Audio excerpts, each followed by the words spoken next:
Hi, Resul here. Welcome back to our research series on human-centric robotics.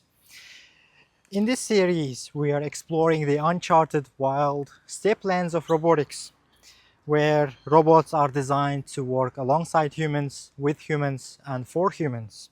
So now in this episode, I'll be talking about the topic of a steppe land and why I'm making the connection of steppe land and human-centric robotics.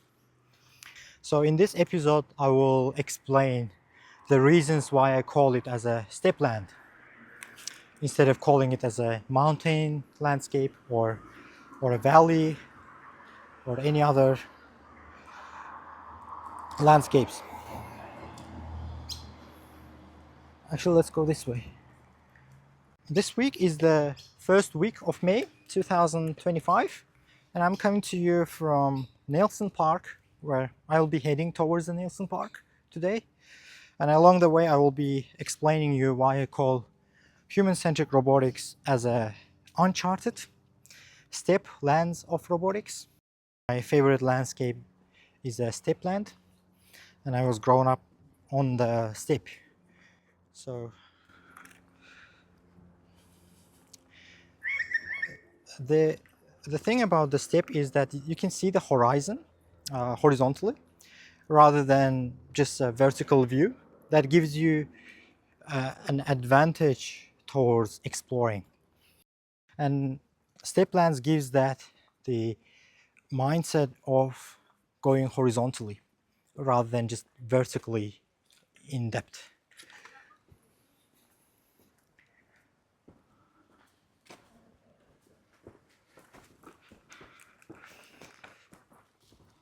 So it is about horizontal view. I will check the map quickly.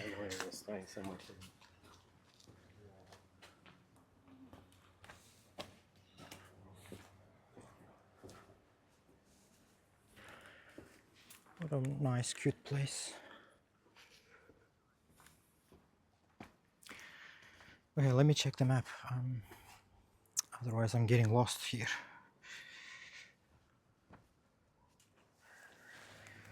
I quickly check the map. It seems like we are heading towards Nielsen Park. That's our destination.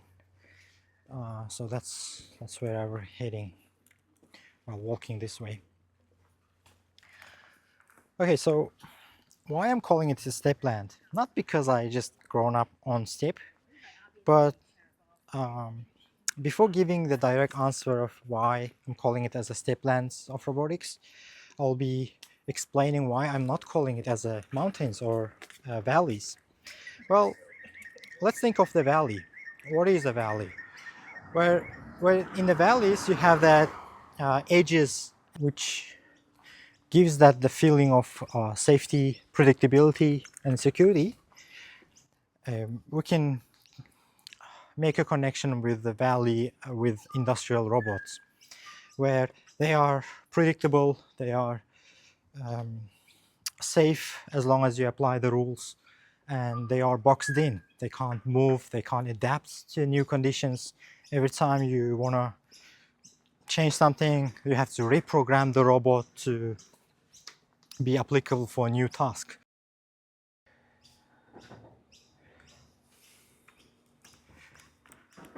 What about the mountains? Well, mountains have grown vertically. Mountains are sharp. Mountains mostly are expensive and hard to reach. We can give an analogy similarly of saying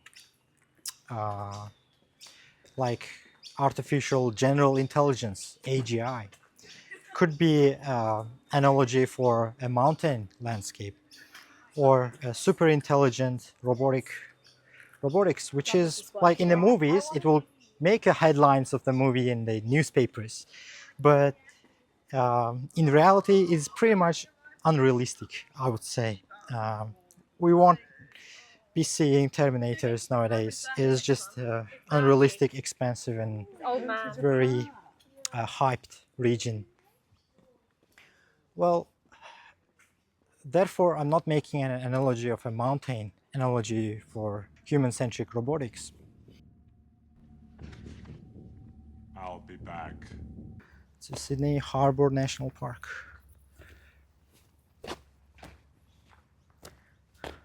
Now let's talk about the steppe.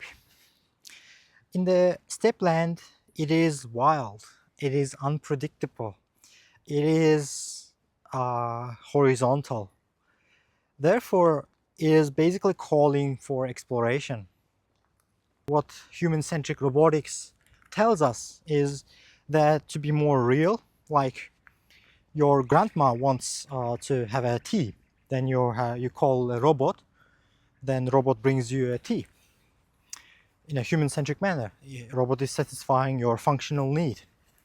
That is what is needed, which is realistic, which is not making headlines, but still, it is what human-centric robotics mean.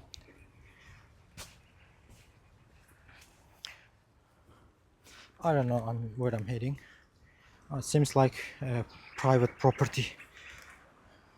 Yeah, it seems like it. Basically, the door is closed there. So let's go back. That's where you need human-centric robotics, because now you need a robot that brings a tea to you. It's not about hyped AGI or super intelligence. It is basic functional need satisfaction. Yeah, let's go a little bit this way. So now I'm in Nielsen Park in Sydney, Australia.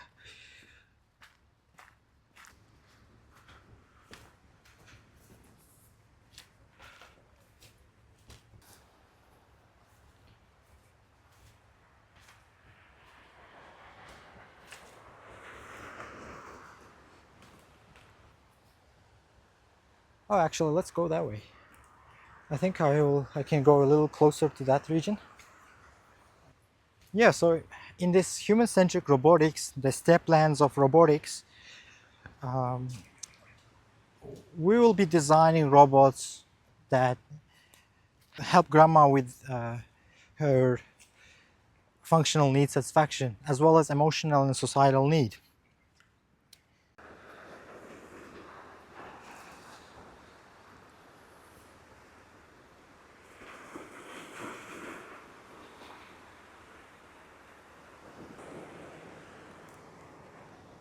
One another connection with Steppe Land and human-centric robotics, and similarity between these two, is that Steppe Land is a land for nomadic people, nomads.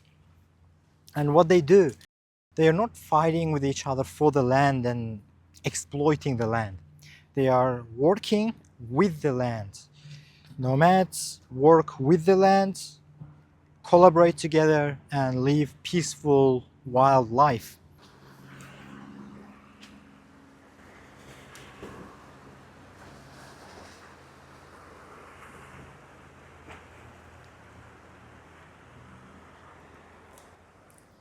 Therefore, the idea in human-centric robotics is not about exploiting human needs. It's actually working with human.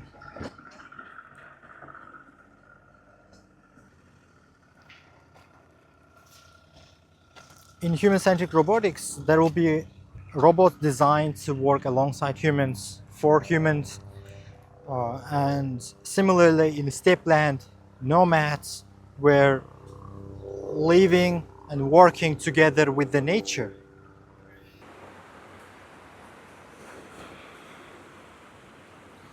So yeah, so the Steppe's horizon is not empty.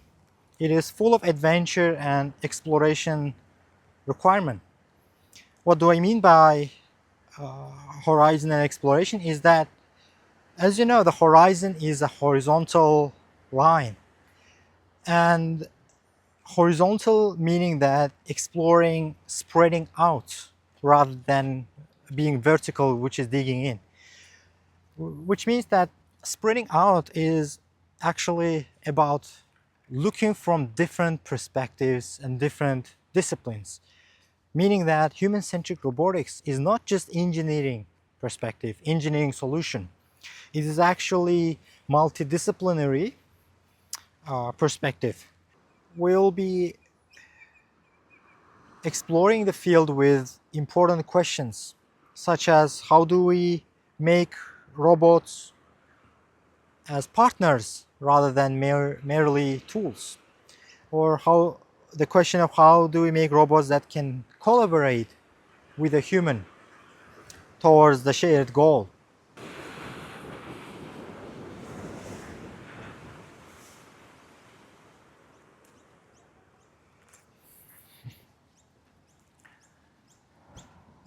Oh, look at the bird.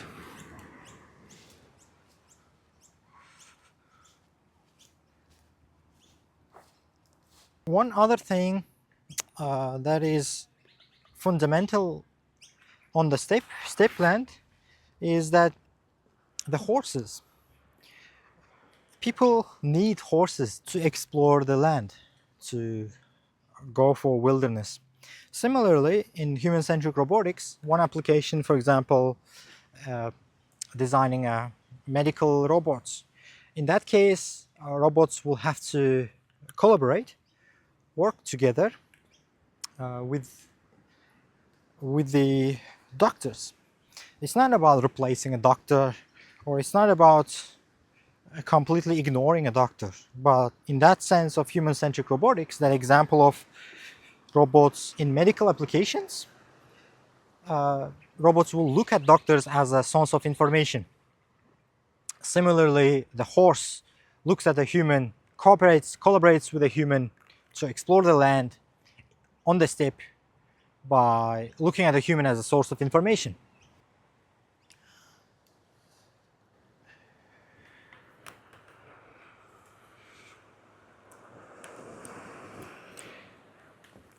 Well, let's go down to Shark Beach.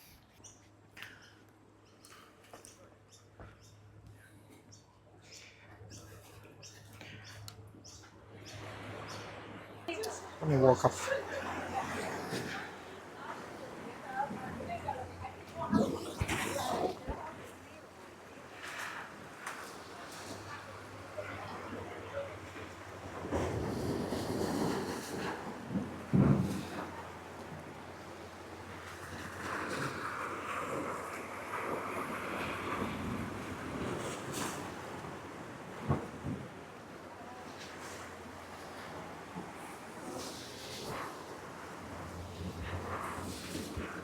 Oh, the cute dog. Let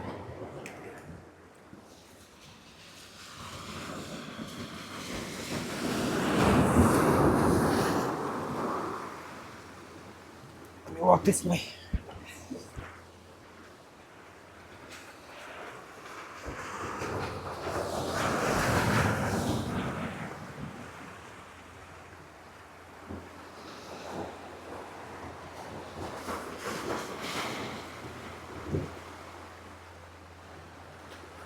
Well, I can't go any further.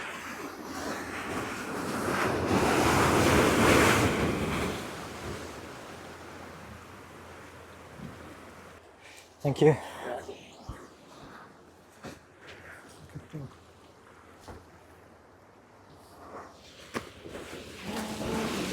Okay.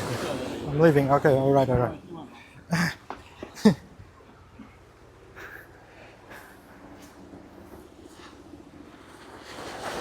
Alrighty, so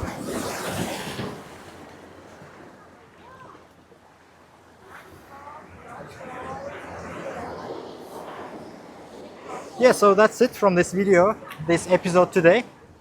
I just thought about like having a small episode like this to discuss and talk about why I'm calling it as a human-centric robotics as a Steppe Lands of robotics. Oh, there you go. It's another ferry there. Probably going to Manly. That's in my other plan to go to Manly one day on that ferry. So it will be a fun video. We'll talk about human-centric robotics again in that episode. Let's go this way.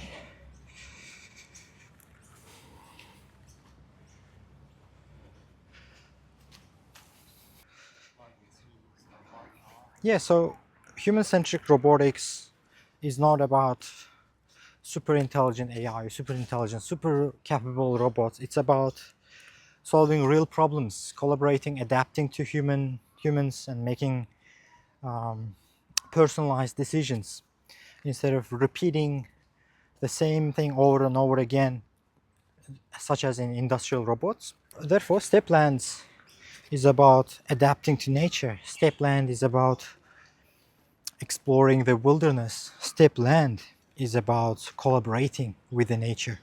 That is the only way to survive on the steppe.